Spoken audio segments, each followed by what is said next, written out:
Writing is the cheapest thing in the world, and it comes down to your ideas. And you have to challenge yourself that if you write yourself into a corner, you've got to come up with your characters to have a clever way out of it. And something, I learned from working with David Lynch and watching him when we shot stuff for his website. There's no excuse for white walls.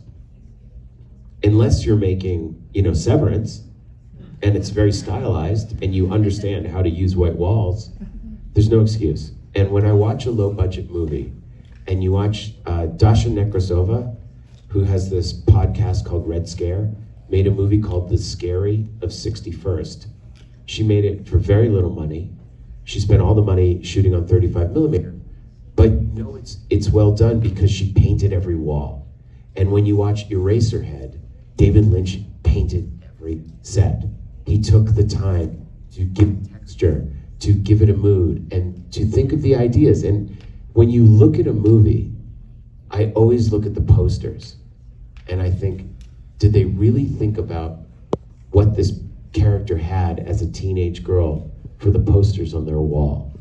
Because it's a pain in the ass to get posters from other movies. You have to call, you have to get permission from the actors, you have to get the rights, it's expensive, but those details make it a real bedroom. When I see generic art in it, or it's not thought out, you can feel it. So even if it's not a famous movie poster, when you're making your movie, think of your frame like a canvas. If you have a painting, it's a blank canvas. My mother's an artist, so I learned this from her at a young age, and I started in animation.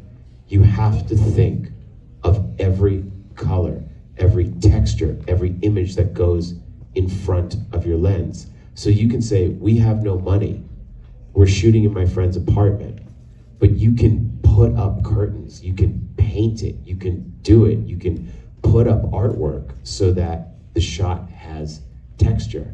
And what the character says, the things they say, could be some incredible thought.